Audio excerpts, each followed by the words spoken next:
2 keer in hierdie Engelse weergawe van hierdie bekende lied staan daar, wat 'n voorreg om ook ons nood, ons hartseer in gebed na God toe te neem. En elkeen van ons is vanoggend hier met verskillende emosies. Ek wil spesifiek dink daaraan gistermiddag, so in die middel van die middag het Rowan van 'n Vyver en Rihanna, hulle ma, deur die dood, ek wil nie sê verloor nie, maar hulle moes haar groet vir haar lewe op aarde.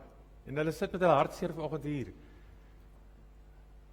Rowan se pa Andrei, wat ook 'n lidmaat van ons gemeente is, sit met sy hartseer. So sit elkeen van ons vanoggend hier met een of ander emosie. En dan wil ek vanoggend se erediens begin met die woorde van Psalm 138, wat aansluit by Psalm 121, die bekende Psalm van ek slaan my oë op na die berge. Psalm 138 sê, as die nood, die hartseer, die bekommernis my oorval, U strek U regterhand uit en red my. Die Here sal vir my alles goed laat afloop. Wat die Ou Testament se woorde is van Romeine 8, alles werk vir my ten goeie mee. Want aan die liefde van die Here, aan die sorg van die Here, aan die teenwoordigheid van die Here, is daar geen einde nie. En dan hierdie versoek, hierdie smeekgebed, moet tog nie, Here, die werk van U hande, dis ons, dis die skepping, tog nie die werk van U hande laat vaar nie. En vriende, vanoggend is ons hier met hierdie een wete. Ons leef in hierdie wêreld. En Johannes, die evangelis Johannes was reg toe hy gesê het, in hierdie wêreld sal julle dit moeilik hê. Die koerante vertel vir ons daarvan. Maar in hierdie wêreld is daar geen einde aan God se liefde vir ons. Genade vir julle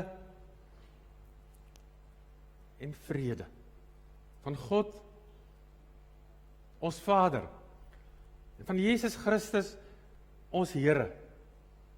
En dit word vanoggend vir jou persoonlik gebring deur die werk van die Heilige Gees. Amen. Ons gaan 3 liedere sing. Ons is nie almal sangers nie. Ons is nie almal bekend met al die woorde en al die wysies en al die hoë en lae note nie. Maar ons is almal bekend aan die God tot wie ons sing. So kom ons staan en dan gaan ons 3 liedere saam sing met mekaar.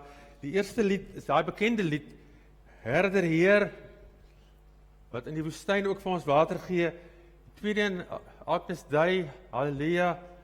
En dan die derde lied, maak ons oë oop, dat ons die lig kan sien en die lig kan wees. Kom ons staan vir al 3 liedere.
want ek is groot, onvas onwys, sal U vir my die pad kom wys, waar die spore my inlei, wil ek wandel, wil ek bly. Daar is waters en woestyne by die herder se fonteine, as die storm spoed in my, sal ek daar my rus kom kry. Daar is waters en woestyne by die herder se fonteine, as die storm spoed in my, sal ek daar my rus kom kry. Sal ek daar my rus kom kry. Sal ek daar my rus kom kry.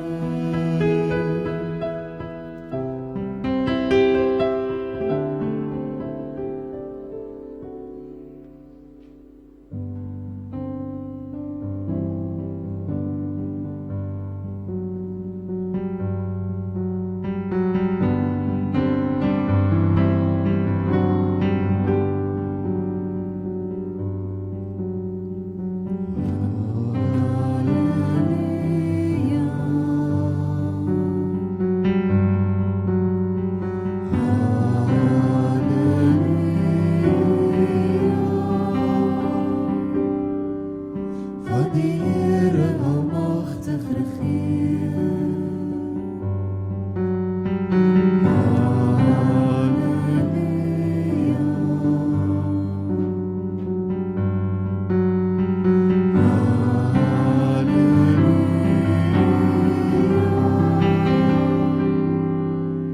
Want die Here almagtig regeer.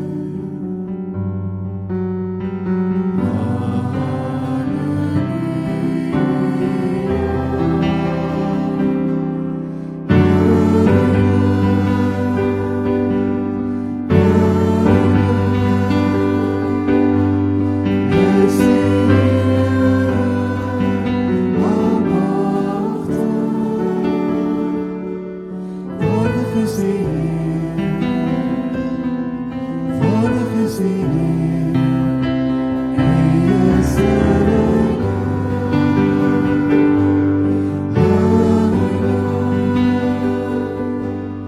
Is Heer, almagtig. Waardig is die Heer, waardig is die Heer. Amen.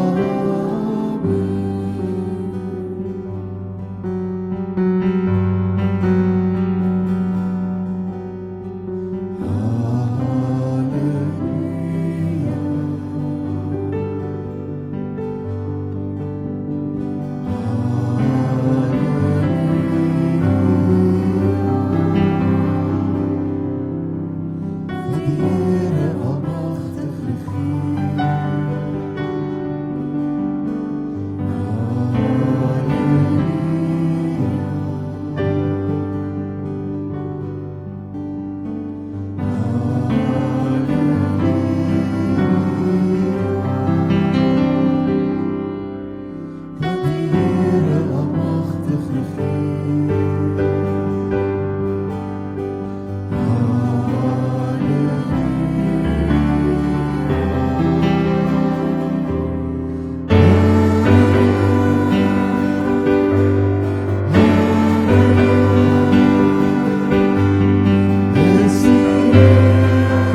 Levensbrood verhaal, dat het nie kan kom.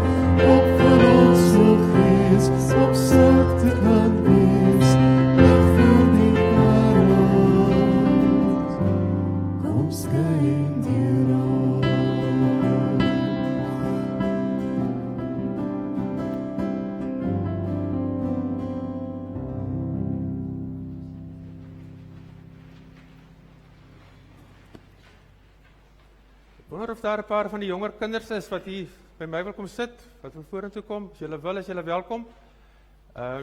Enig iemand tot so by graad 3 of 4 of 5 of 6. Maar as julle nie, hier kom hulle.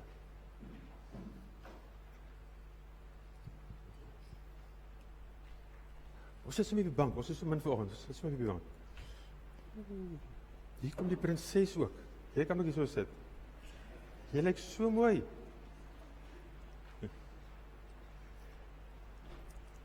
Gaan dit goed met julle? Dis nog iemand. Ek wil gou vir julle vra, wat dink julle, hoe groot is die heelal, is die hele wêreld? Hoe groot dink julle is dit? Wys vir my gou hoe groot is dit? Hoe groot dink julle is dit? As ons almal se hand, dis 'n slim ene. As ons almal se hande saamvat, is dit nog te klein, né? As al die mense in die wêreld, dan gaan dit amper ook nog te klein wees, maar dit is baie, baie groot. So ons gaan nou iets sing van hoe groot is hierdie God.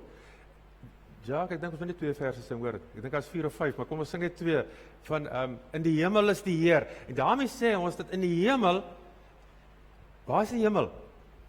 Ons weet ook nie, maar dis die grootheid. Dis wat ons nie kan sê met ons woorde nie. So kom ons staan almal, want ons kan nie sit as ons sê hoe groot is die Here nie. Kom ons staan en sing 2 verse van in die hemel is die Heer.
In hierdie lied het ons nou kyk eens gou, al hierdie woorde wat ons gesing het. Ons sing in die hemel, ons sing van die glans van die Here, ons sing van die heelal. Wat is die heelal? Dis heel, wat is heel? Wat is iets heel? As dit nie stikkend is. Heel, die hele alles. Ons het gesing van dat soos die see, as dit baie hard raas, nog harder is die Here se stem. Ons het gesing van sy heerlikheid. Dis ook 'n woord wat ons nie eintlik maklik vir mekaar kan verduidelik nie. Maar dis 'n woord waarmee ons probeer sê dat die Here is so groot, soos jy gesê het, dat almal van ons hande moet vat. So hier het ek 'n prentjie van die heelal.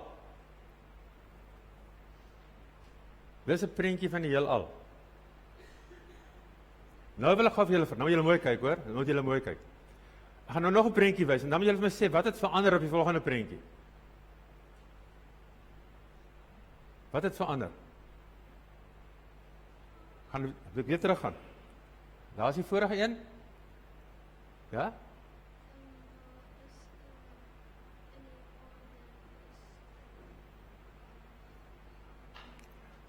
Jou oë is heeltemal te goed.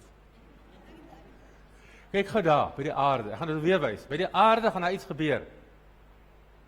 Sien julle, daar kom ietsie by? Ja.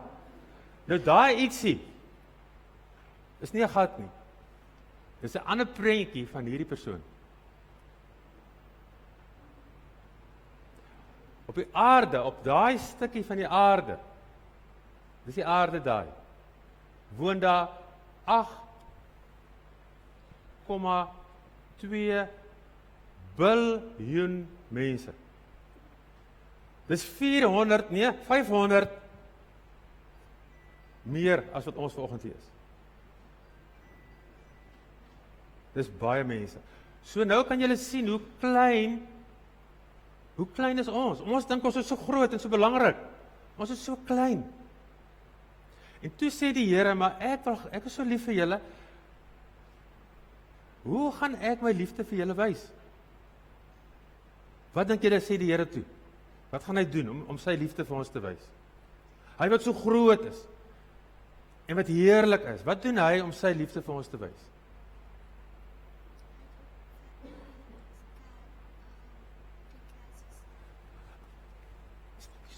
Hy word net so klein soos ons.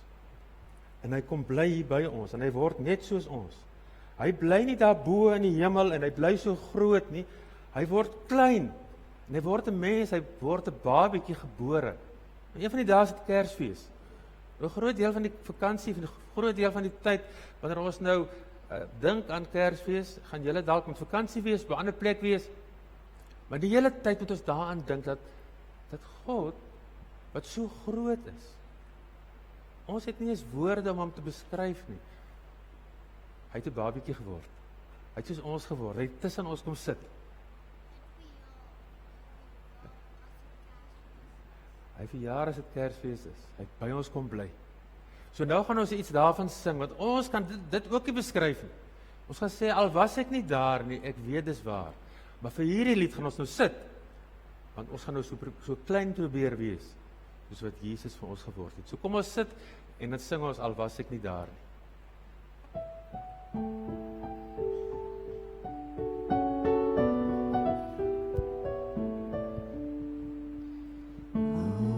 Was ek nie daar nie, ek weet dit is waar.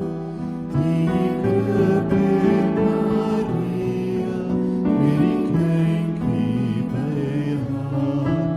Dis of ek die engel, die boodskap oorbring, van Jesus se vrede, wat harte laat sing.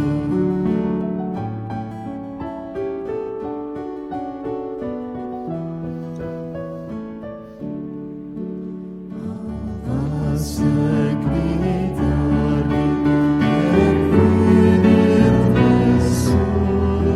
Die herders sien faces, het die eerste geglo.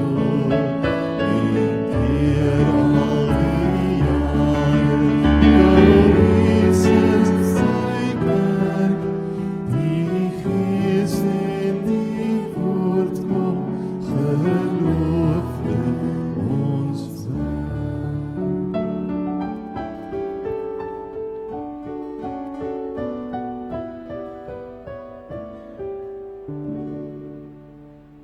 Maar kom ons staan nou op, en dan sê ons vir mekaar en vir die hele wêreld, dat ons in God glo. Kom ons bely ons geloof.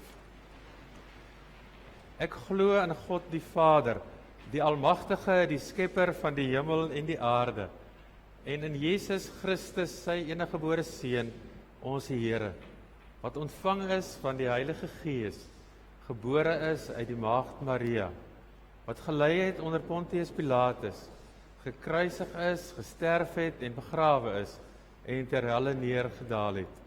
Wat op die 3de dag weer opgestaan het uit die dode, wat opgevaar het na die hemel en sit aan die regterhand van God, die almagtige Vader, vanwaar hy sal kom om te oordeel die wat nog lewe en die wat reeds gesterf het. Ek glo in die Heilige Gees. Ek glo aan 'n heilige algemene Christelike kerk, die gemeenskap van die heiliges, die vergewing van sondes, die opstanding van die vlees en 'n ewige lewe. Amen. Baie dankie. Dankie dat julle by ons was.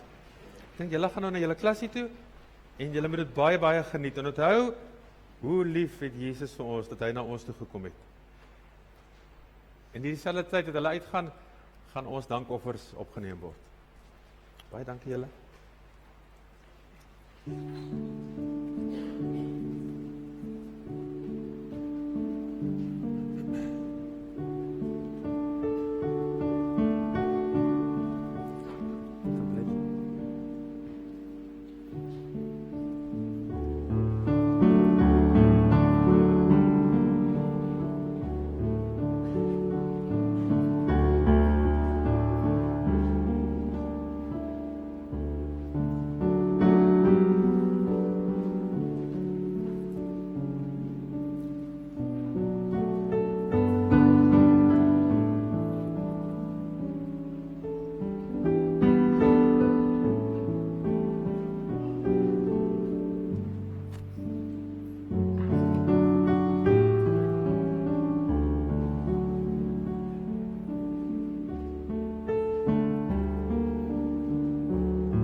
Ek het die afgelope 2-3 weke saam met 'n groep mense gestap.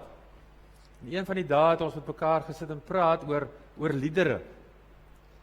En elkeen, ons het mekaar 'n kans gegee om te sê watter lied sê dalk die meeste van wie jy is en van wat jy glo.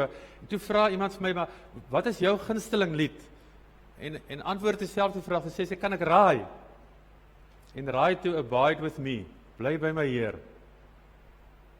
Ons gaan hierdie lied vanoggend sing as 'n gebed voordat ons uit die Bybel uit lees. Ons gaan bly sit en ons sing Abide With Me, bly by my Here. Maak my bewus daarvan dat U altyd by my is.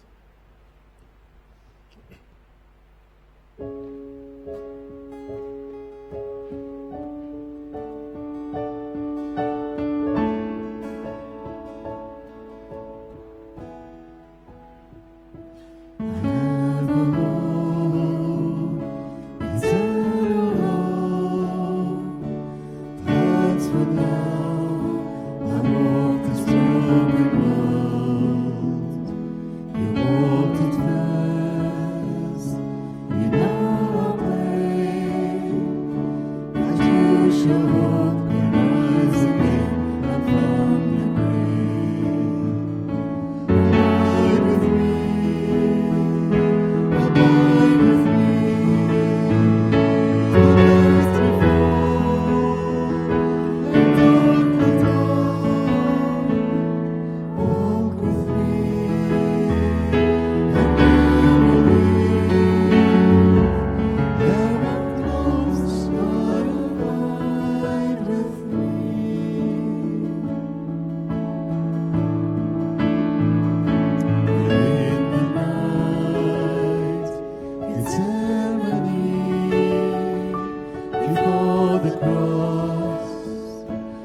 before the nails, overwhelmed, alone you prayed.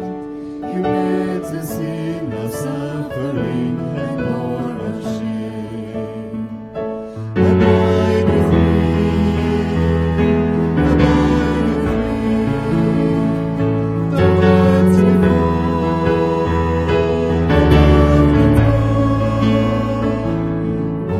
with me,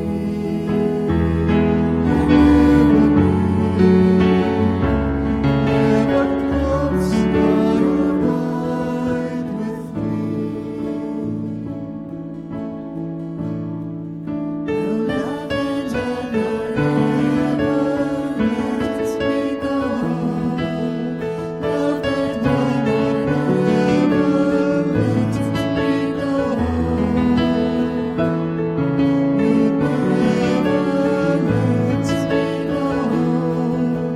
Love and joy never lets me go.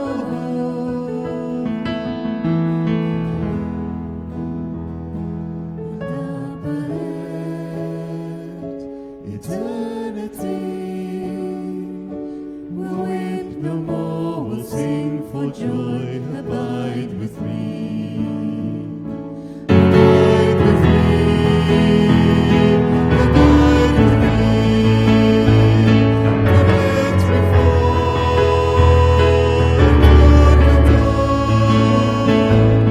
walk with me, never never close, but abide with me. Never close, but abide with me. Never close, but abide with me.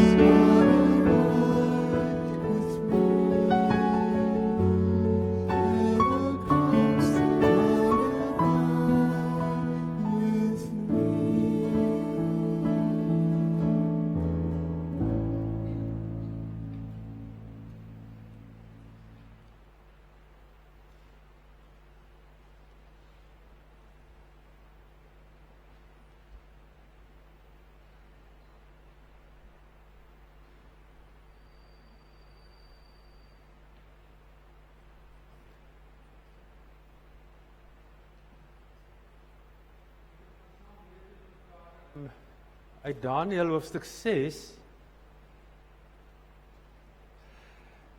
Nou, ons gaan nie die hele hoofstuk lees nie, maar dit is 'n bekende gedeelte.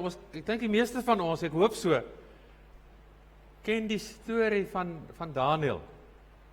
Daniël en sy vriende wat Israeliete is, Jode is, maar wat hier in die 6de eeu rond saam met al die Jode na Babylonië toe weggevoer is. En dan in vreemde, in die moeilike omstandighede, in die nood, het hulle hierdie worsteling oor hulle geloof. Hoe leef ek my geloof uit in hierdie vreemde land waar daar so baie dinge is? Hulle wil hulle name verander, hulle moet ander kos eet, hulle moet anders word as wat hulle is. En dan die vraag, maar hoe leef ek my geloof uit in hierdie vreemde wêreld? Hoofstuk 6. Darius, die Medeer, het die koningskap oorgeneem toe hy 62 jaar oud was. En hy besluit om, en nou kan ons daai aflei, hoe groot was sy koninkryk? 120 goewerneurs-generaal aan te stel om oor sy koninkryk te regeer. Oor hierdie 120 goewerneurs-generaal was daar 3 ministers,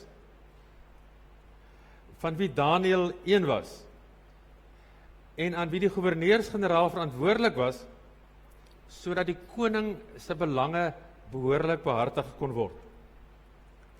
Hierdie Daniël het deur sy buitengewone bekwaamheid so uitgeblink bo die ander ministers en die goewerneurs-generaal, dat die koning van plan was om hom oor die hele koninkryk aan te stel, om hom eerste minister te maak. Want onthou nou, dis in 'n vreemde land, en die ministers en die goewerneurs-generaal van daai vreemde land het toe iets teen Daniël probeer kry oor die manier waarop hy die administrasie behartig het, maar hulle kon nie. Hulle kon ook geen onreëlmatigheid vind nie. Want Daniël was betroubaar en was aan geen nalatigheid of onreëlmatigheid skuldig nie. Hulle sê dit vir mekaar. Ons gaan niks teen hierdie Daniël kry nie. Behalwe as ons iets kan kry in verband met sy godsdiens. Die ministers en die goewerneurs-generaal storm toe by die koning in en sê vir hom, mag die koning baie lank lewe. En hoor nou jokkele, al die ministers en al die goewerneurs-generaal, die raadgewers, die administrateurs, ons het met mekaar ooreengekom dat daar 'n koninklike dekreet wet uitgevaardig moet word. En hierdie wet moet baie streng bepaal dat enige iemand wat gedurende 30 dae, 1 maand, enige god of enige mens aanbid, behalwe vir u. En dan, behalwe vir u majesteit, dat so iemand in 'n leeukuil gegooi moet word. Stel nou so 'n wet op en vaardig dit skriftelik uit, sodat dit nie verander kan word. Met ander woorde, dat dit onherroepelik moet wees, 'n wet van die Medeërs en die Perse. En koning Darius het dit toe gedoen, hy het so 'n dekreet uitgevaardig.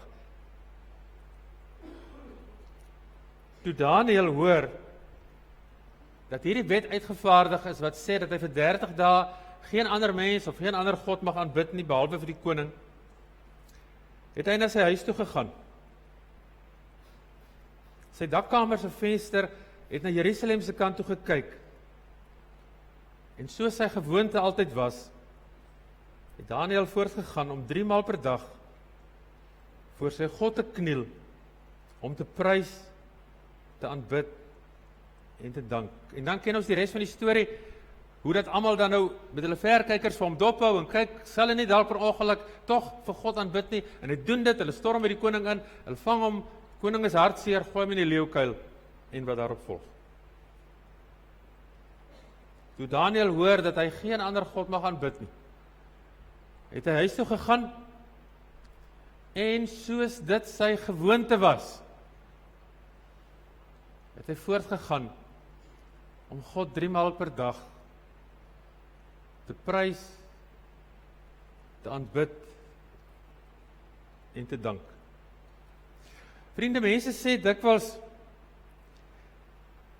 as jy niks verkeerd doen nie, is daar niks om voor bang te wees nie.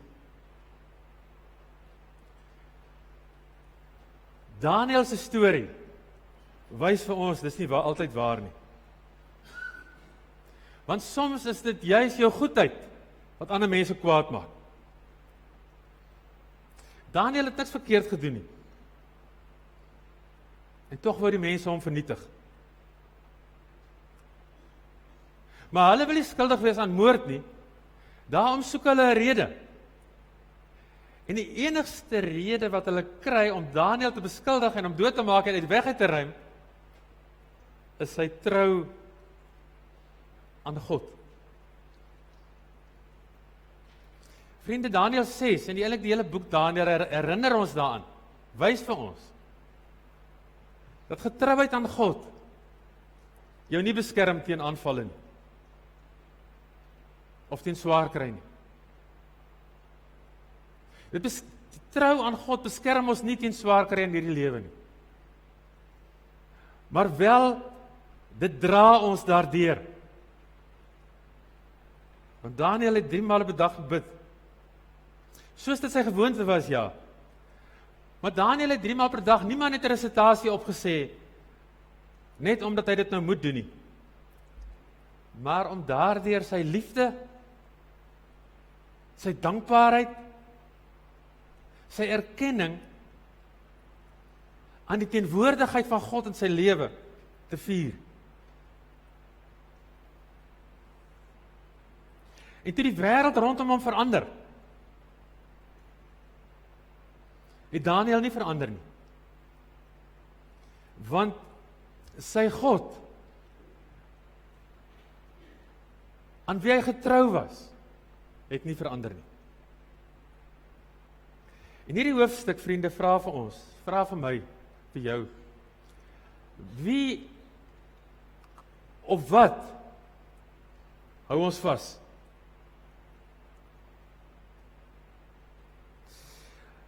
wat is ons anker? Wie is ons anker? Wanneer die wette en die magte en die politiek en die wêreld en wat alles rondom ons aangaan, wanneer dit alles teen ons draai. Hierdie hoofstuk vra hierdie vraag, wat is my anker? En antwoorde terselfdertyd. Die Here, my herder, gee my krag, wanneer alles teen my draai.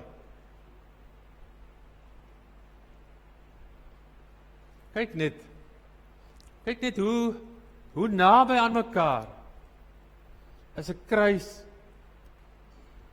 en 'n anker. Want die kruis van Jesus Christus, die kruis simbool is daarvan dat hierdie almagtige, groot, onbeskryflike, heerlike God. Dit beskryf vir ons dat hierdie God mens geword het, klein geword het, in hierdie wêreld 'n babietjie vir my, vir jou geword het. Hierdie God wat my anker is. Ek kan hom vertrou. Ons bevind ons nou amper aan die einde van koninkrykstyd. Dis die laaste deel van die kerkjaar. En die simbool van koninkrykstyd wat ons elke Sondag ook op die kanselkleed hier wys, is juis 'n klein bootjie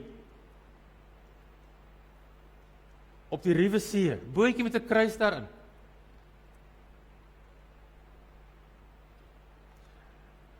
Terwyl ek met my bootjie op hierdie ruwe lewensoseaan my bevind,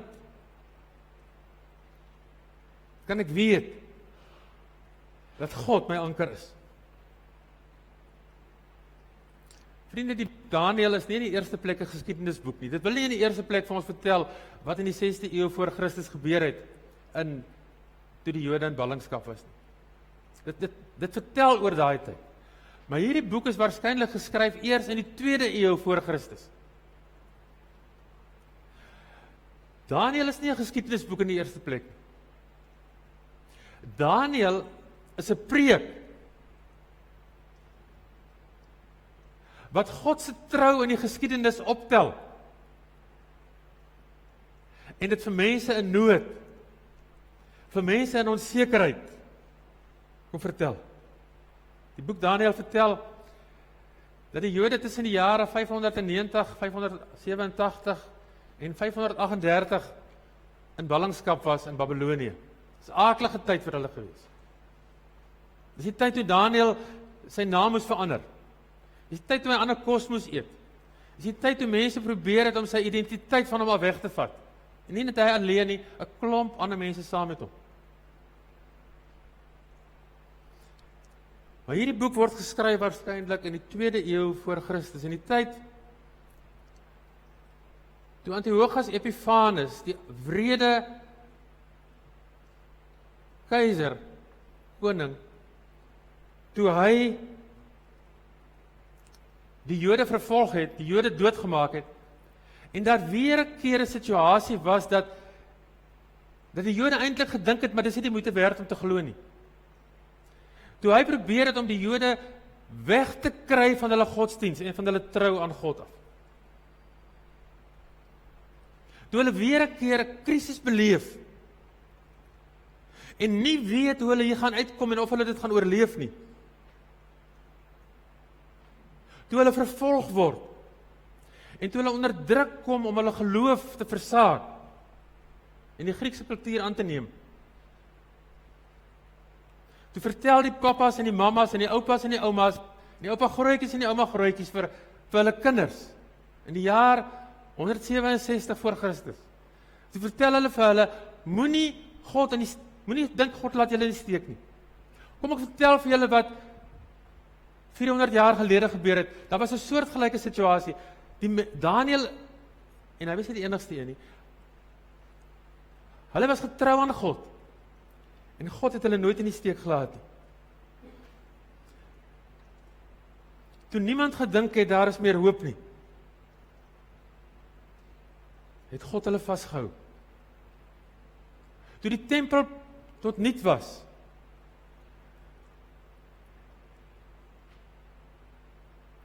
toe hulle musiekinstrumente in die bome ophang, sê Psalm 137, toe hulle nie meer kan en wil sing nie, toe hulle lewenslus uit hulle uitgepers word, en hulle wens om te sterf, het Daniël geweet, God hou ons vas. Daardie tyd, toe Darius die koning was, en hy 120 gouverneurs-generaal aangestel het, en vir Daniël die eerste minister bemaak. Daai tyd, besef die mense, hulle gaan Daniël nie uitgewerk kry nie, en daar is xenofobie. Hierdie klomp Babyloniërs wil nie hê 'n Jood Hoe kan in so 'n politieke bestel, hoe kan 'n Jood nou 'n minister, kabinetslid word? Ons moet hom uitgewerk kry. Maar selfs die koning hou van hom, want hy is so goed in sy werk. Kom ons kyk of ons hom kan betrap, dat hy vir God liewer is as vir die koning. En die koning vaardig so 'n wet uit. En vriende, die vraag wat ons kan nie antwoord, maar die vraag wat by staan is,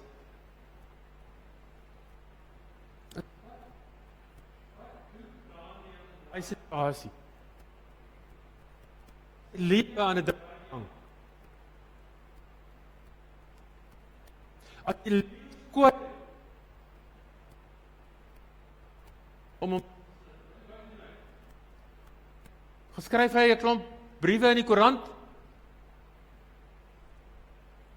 klaai by sy vriende oor hoe aaklig die koning is, gaan praat hy met hulle oor en sê hoe die wêreld nou veragter, ons mag nie eens meer die Bybel lees, ons mag nie eens vir God meer aanbid nie, hoe verskriklik het die wêreld nou agteruit gegaan nie? Nee vriende, op daai oomblik, en daarby moet ons stil staan vanoggend, en daaroor moet ons nadink, daai oomblik toe Daniël besef, ek is nou in 'n hoek gedruk, deur mense, gemaak hy sy vensters oop, hy maak nie die gordyne toe, hy sit die ligte af, hy maak die gordyne oop, en hy maak die vensters oop, en hy kyk deur sy venster, en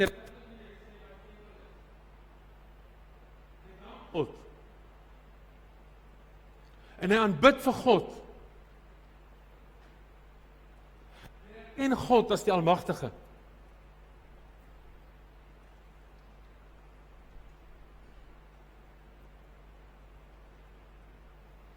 Sy gebede,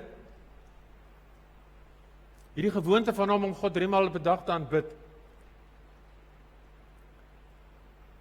Ja, ek het klaar gesê, dit was nie maar net, hier staan nou uit gewoonte, maar hierdie gewoonte is eintlik nie maar net 'n resitasie wat ek nou moet opsê, want dit is nou tyd, soos ons baie keer ons tafelgebede opsê nie. Dit was sy gewoonte, dit was sy geloofsdissipline.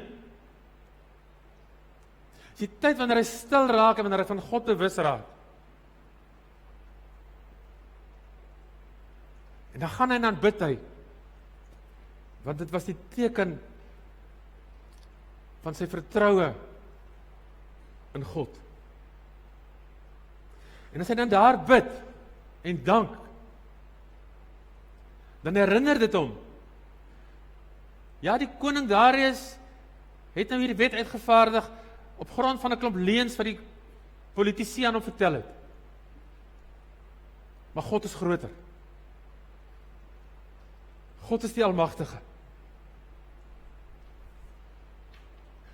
Dit gee vir hom, en ek het 'n papiertjie in die familienuus gesit, dit gee vir hom, dit staan daarin ook, dit gee vir hom die vrymoedigheid, om op daardie oomblik, as hy weet, die mense wil hom nou uitvang, dan gee dit hom die vrymoedigheid, om met God te gaan praat. Want vriende, in tye van nood is daar 3 reaksies, en die Engelse verwoord dit beter as ons in Afrikaans, is maar net omdat hulle nou lekkerder woorde het wat by mekaar pas. Hulle sê in tye van nood, in tye van swaar kry, in tye wanneer ek in 'n hoek gedruk word, is daar 3 soorte reaksies. Of paniek, of pride of prayer. Panic, pride of prayer. En Daniel kies hier om nie te paniek nie, maar te pray, te bid.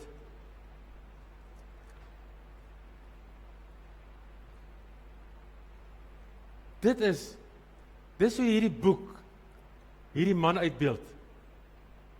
Want reeds in hoofstuk 3, toe die koning, toe daar 'n groot beeld, standbeeld van die koning gebou is en almal moes buig voor die koning, dan sê Daniel, ek gaan jou nie antwoord nie. Ek gaan nie vir jou sê hoekom buig ek voor die koning nie.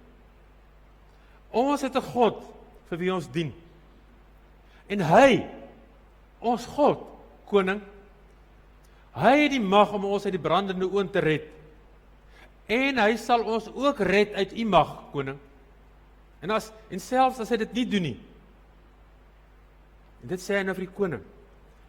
En koning, selfs as ons God ons nie red uit die mag van die brandende oond nie, dan moet u weet,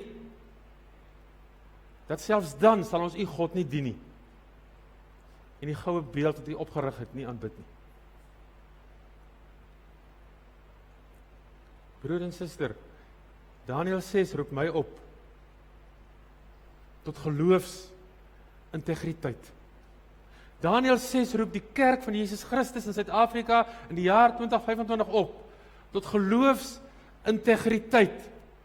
Teken dat dit wat ons Sondagoggende hier in die kerk doen en glo, dit wat ons mekaar sê, ek glo in God die Vader, die Almagtige, die skepper van die hemel en die aarde. Ek glo dat hy wat so almagtig is, klein geword het en 'n mens geword het. Dat dit wat ons hier vir mekaar sê en hier sing en hier bid, dat ek dit sal integreer met die lewe daar buite. Met die lewe van Maandag en Dinsdag en Woensdag.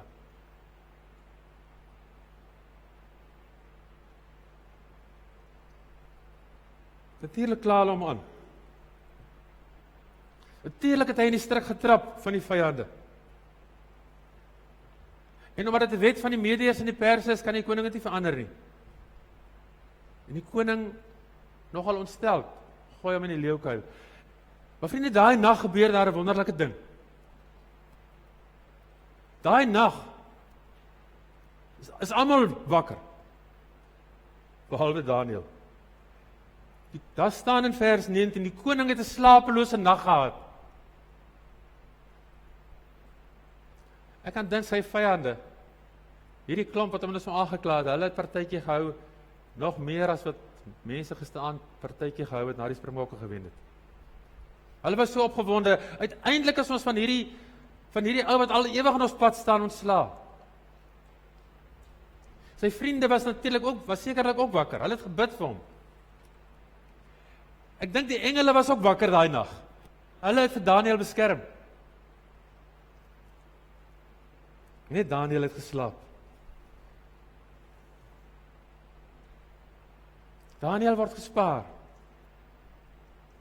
So vertel die mense in die 2de eeu voor Christus, toe Antiochus Epiphanes regeer en hulle weer druk op hulle is. So vertel hulle vir hulle die geskiedenis van 400 jaar van tevore. Vanoggend vertel ons die storie vir mekaar van Daniel en van Antiochus Epiphanes. En van talle ander kere wat die Here ons gedraai het en ons nie in die steek gelaat het nie. Dis ook vir ons waar in die jaar 2025, vriende, dat as ons aan God getrou bly,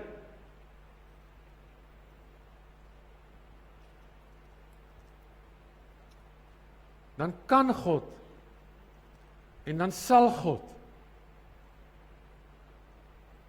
ons beskerm. Dit beteken nie dat God ons altyd van alle onreg, van alle leuns en van alle politieke onrus en van inbrake in my huis en van wreedheid, dat ons van alles gered en vrywaar sal word nie.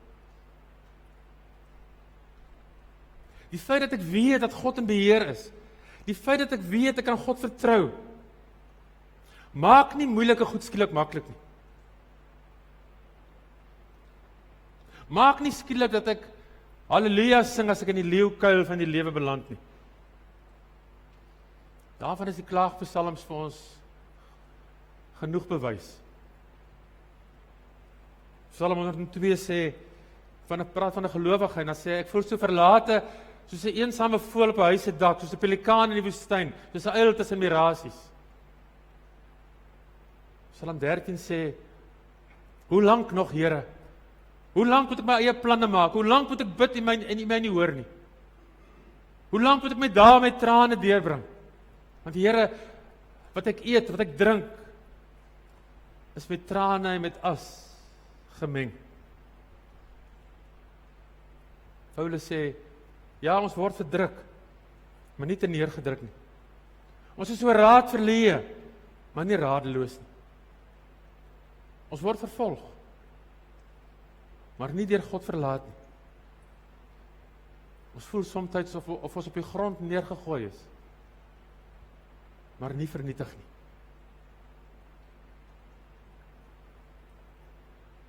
Want as God vir ons is, kan niemand teen ons wees nie.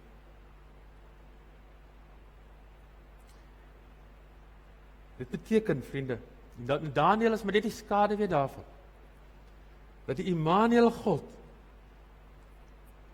die God wat mens geword het en tussen ons kom woon het, dat hy met ons medelee het. Want aan hom is gegee al die mag in die hemel en op die aarde, en hy sal by my bly, al die dae tot aan die volëinding van die wêreld. Kan ek net die laaste sin nog sê?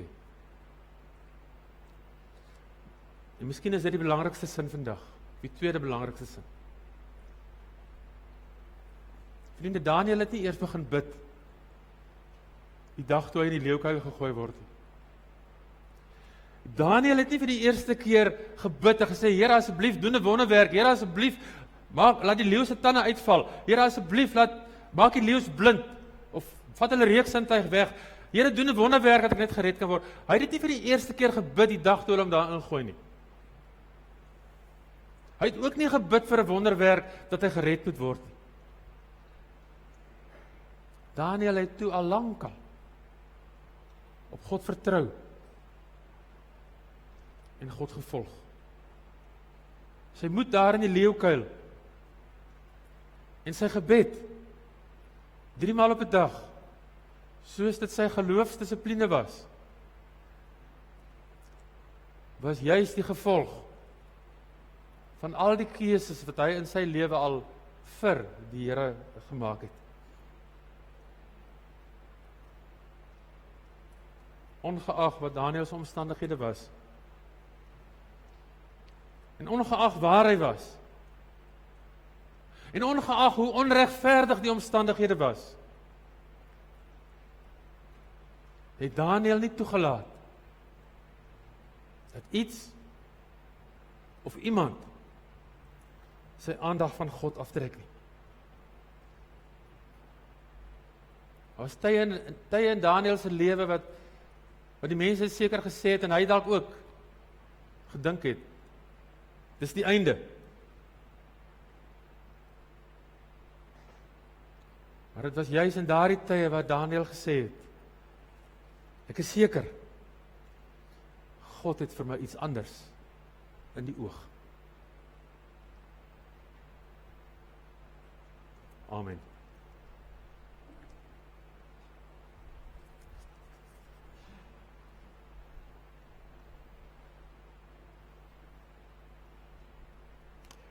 Onse Vader wat in die hemel is, laat U naam geheilig word.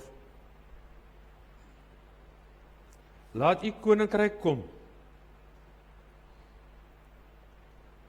soos in die hemel, so ook nou reeds, Here, hier op die aarde.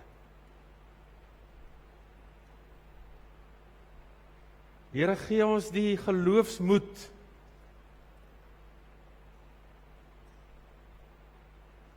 gee ons die geloofsdissipline, om in 'n Suid-Afrika en in 'n wêreld wat op sy kop gedraai is,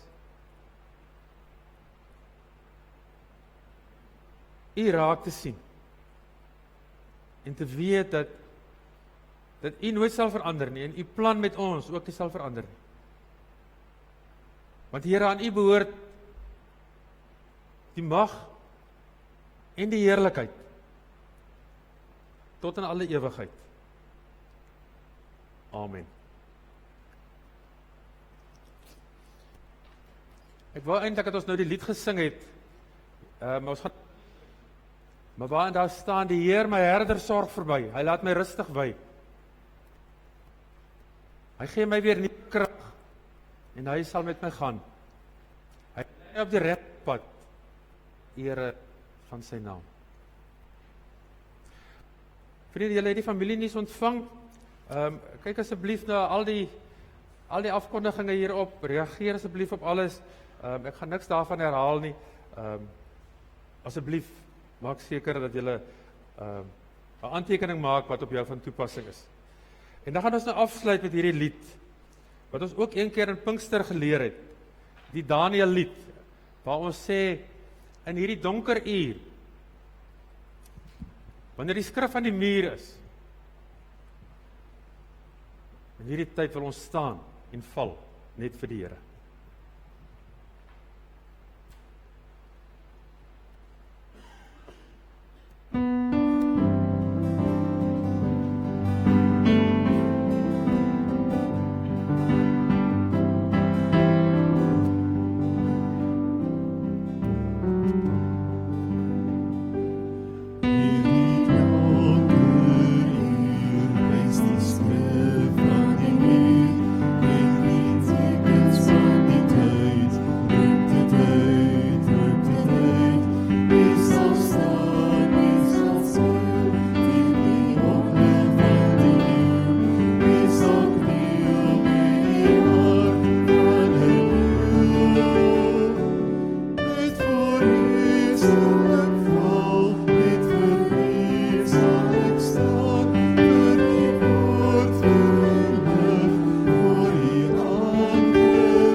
Nergens toevallig nie. Waar ons is en wanneer ons daar is, en waarheen ons ook al gaan,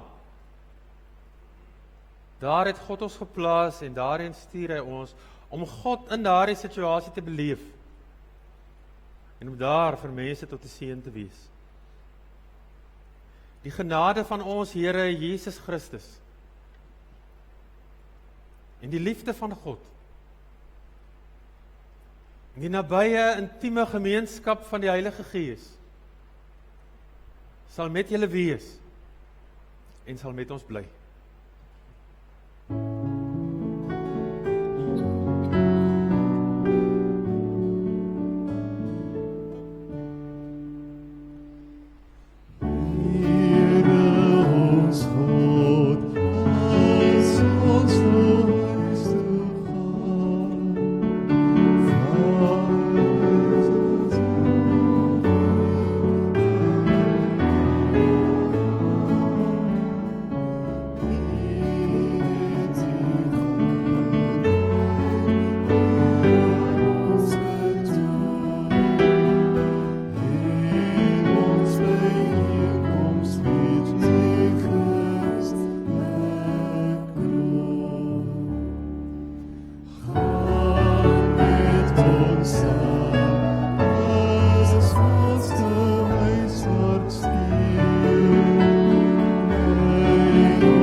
Oh, yeah.